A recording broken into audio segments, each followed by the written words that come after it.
And I tend to talk to them about, the long history the UK had right up until about 1920, and then radically took a turn in the 1950s to where it was, they actually have pretty similar self-defense laws to us.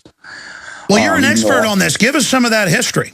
The real thing is, when you go back, their greatest justice was Justice Blackstone. And he basically said personal responsibility is the most, is inherent in every citizen. Basically, it's not up to the state to protect you first. It's you. You protect yourself and your family. And that pretty much held true up until about 1920. That's when they enacted a Firearms Act that basically, severely restricted who could get firearms. And the reasoning was supposedly for protection, but as most very sober analysts have looked at it, it was far more of a fear of insurrection of the population than that. And I'm not going to be I'm not one of those totally pro-gun. It's the way this country developed.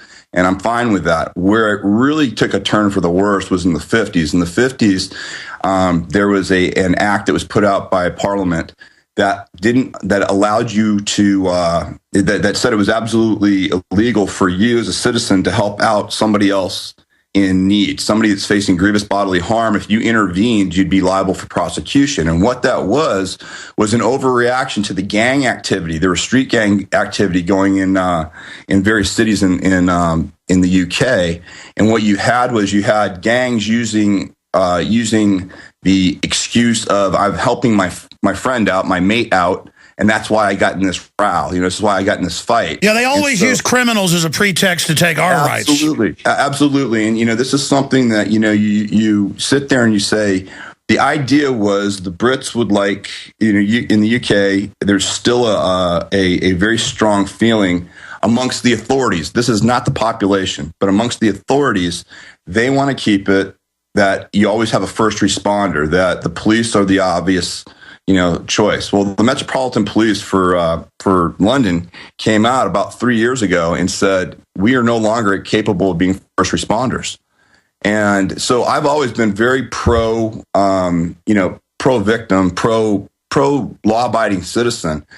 And my method of training self-defense is controversial because I give the full picture. And that's where they try to ban me. That's where they try to say I'm an extremist. But if you do get in a fight with somebody, if they're attacking you, you want to get them off you as quickly as possible so they can't hurt you. Then the only way to do that is to hurt them.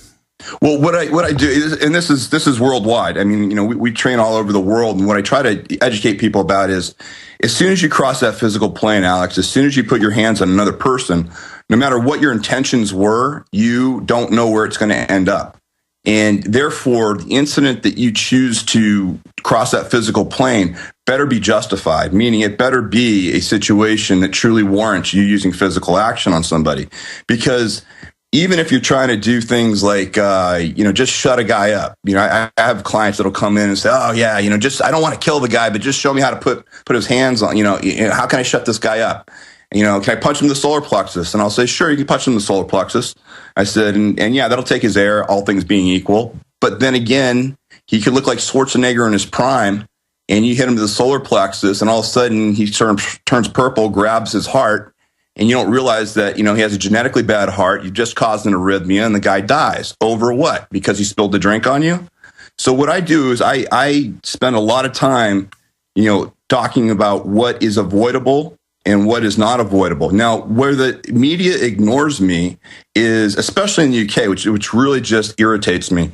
I'm the first one to talk about all the avoidable, the pub fights. There's lots of gratuitous anti-social aggression in the UK. There's lots of pub fights, football hooliganism, a lot of avoidable violence that people tend to get involved with, which is what the authorities try to say anybody like me is advocating. That I'm thinking that you got to get out. No, the thugs are acting like that because they know they're dealing with a bunch of sheep. So, stay there. We're going to come right back, and I want you to break this down. And then I want to bring an example in. Kelly Thomas and the police are, using techniques on somebody who it looks like is not resisting, into the confrontation, and they kill him. So I want to break that down straight ahead. Attention. Tim Larken of TargetFocusTraining.com, one of the leading self-defense experts out there, and he really is. Everybody says they are, but we've done the research. Trains government, military, police, you name it, is our guest. This is a short segment, and I kind of sprung that on you because I had the article here in front of me, and during the break you said, no, I'd really like to talk about Kelly Thomas, father, retired police officer, schizophrenic. Everybody knew him in the town, not a bad guy. And he's tired of the cops talking to him all the time. And so they say, hey, I'm going to F you up with these fists. They start swatting him. He gets on the ground. Because, again, there's another side to this. The police now know all these techniques to kill people with their fist, and they're using it and enjoying it and killing a lot of people. What's your take on that, Mr. Larken? Yeah, what I think the problem is, it's kind of a problem inherent in most training in the industry is there's lots of talks about hit here, kick here, control here, do this, and there's no discussion on trauma of the human body. There's no background on what can actually happen to the human body when you put systemic traumas like that into it. And that's the biggest problem, especially with the police. What I'm finding is there's a twofold thing going on with the cops that you have to realize. One, there's a lot of good cops out there, as we all know. The problem is they don't police the bad cops the correct way, meaning what will happen is you'll have an incident like what you're talking about right now, which, hey, there's no justification for what went on.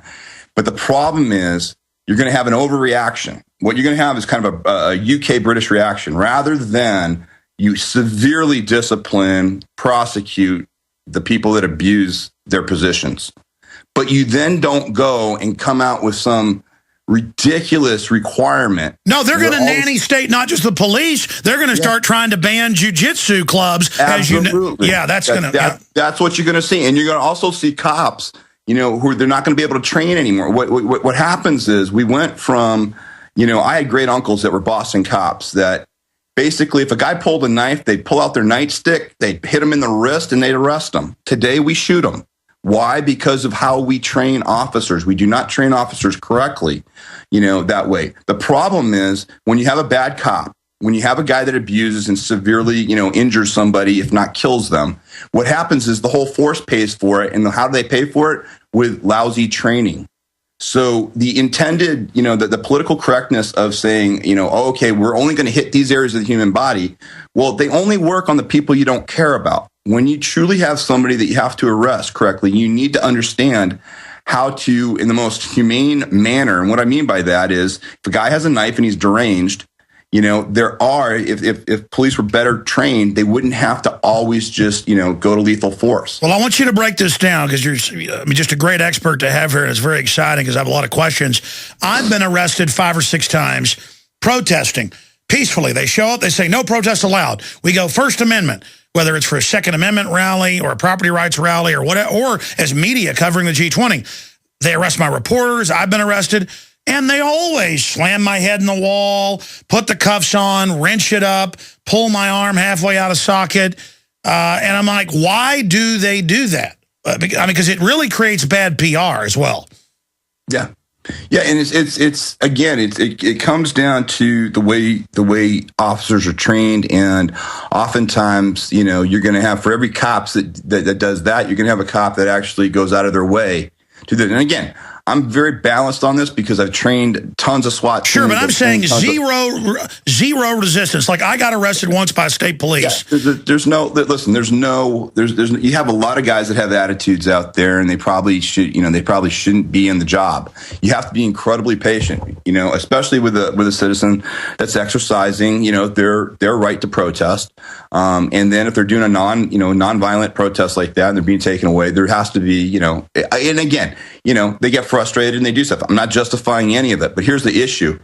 Because they're not correctly trained on injury to the human body. I just had a police officer in Australia who was effecting arrest, kind of a similar situation that you're talking about. He was trying to get the cuffs on somebody, and he was in the front of them, and his knee was right over the spleen, on the torso. And he didn't realize that every time he was adjusting his body weight and coming down, his knee, not brutally, if you and I were looking at it, it would almost look like he was doing a slight bounce. But because it was placed right over the spleen, he ended up snapping the guy's rim, doing blunt trauma to the spleen, and that guy ended up bleeding out. And it was because of lack of knowledge. Wow, stay there. The truth is the human body's incredibly fragile. I mean, it is easy to kill somebody, and we have an expert, Tim Larken, in it. Not just an expert how to defend yourself, but an expert how to not kill somebody just because you're putting handcuffs on them. We're going to break it down. Logs segment coming up. Tim Larken, his website's targetfocustraining.com. He's banned in the UK as a thought criminal. Giant news blitz coming up in the third hour and your phone calls. Tim Larken is our guest. He is a trainer in the Navy SEALs, Army, state agencies, police, you name it. And he was going over there to the UK saying, hey, you got a right to defend yourself. And I'd see this footage of just hordes of people running up to people coming out of restaurants or out of hotels and beating them up.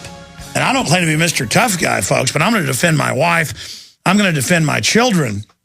And as this world gets crazier and crazier, I think I need to, get these DVDs and do this training, because I've been in a few fights, growing up in North Texas, Dallas-Fort Worth area, and I guess a lot of this stuff seems like common sense, but following through with a punch, don't just kick somebody, stomp them, but it's all done in an expert way. But the larger point is that people that are assaulting you don't care about you, so you have a right to defend yourself. Then there's the other issue of the police now have trained in similar systems to this, and they're doing it to people that are held down on the ground. So we're going to finish up on that point and then get into other areas he wants to cover, because I need to stop asking the questions, let him get into whatever he thinks is important. But targetfocustraining.com is the website if you want to find out more. Very, very interesting information. Before we go back to our guest, we have a lot of great products available at Infowars.com, the very best that I use. It also funds our media operation, the nightly news, the syndicated radio, the documentary films, the news websites, Infowars.com and Prisonplanet.com. If you go to InfowarsShop.com or InfowarsStore.com, that'll take you right to our shopping cart. Or just click on the shopping cart link at Infowars.com. You can find the ProPure gravity-fed system, and I've done the studies myself. I've looked at it. Next to the competition, there's no competition. It's the best gravity-fed filter out there, available at InfowarsShop.com. And you put the product code WATER in at checkout, you get a 10% discount on the already lowest price out there. Also, you can get all of my films and books and materials at InfowarsShop.com. But also A Noble Lie, Oklahoma City bombing exposed, Farmageddon, exposing the police state takeover of the farms in this country by Big Agra. Also, a lot of other books and materials at Infowars.com, and your purchases make the broadcast and what we do here possible. Going back to Tim, you got cut off by the break, Tim. We were getting into the police versus citizens. I mean, I guess when you're teaching citizens, police, anybody, it needs to be the focus of what is the force continuum. How do you not get jacked up on adrenaline? Or after you've gotten somebody off of you, how do you not stomp on their neck and kill them and then have to deal with that whole headache, versus not having any training at all? Yeah, and that's really the crux of my passion and why I continue to do this after all these years. It's the education process that you're really talking about, Alex. The biggest problem out there in self-defense, martial arts, control tactics, defensive tactics, whatever you want to call it. It's really when you're putting hands on the human body, and we usually only get half the story.